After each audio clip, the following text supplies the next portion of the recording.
you can hit your weed pen in the airplane bathroom. You just have to make your shit stink worse than the weed pen.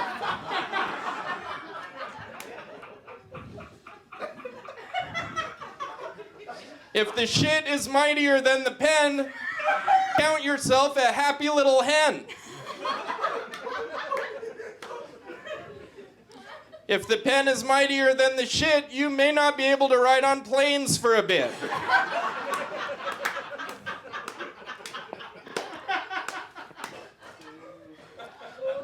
Anyways, I got Eiffel Towered on the bus recently.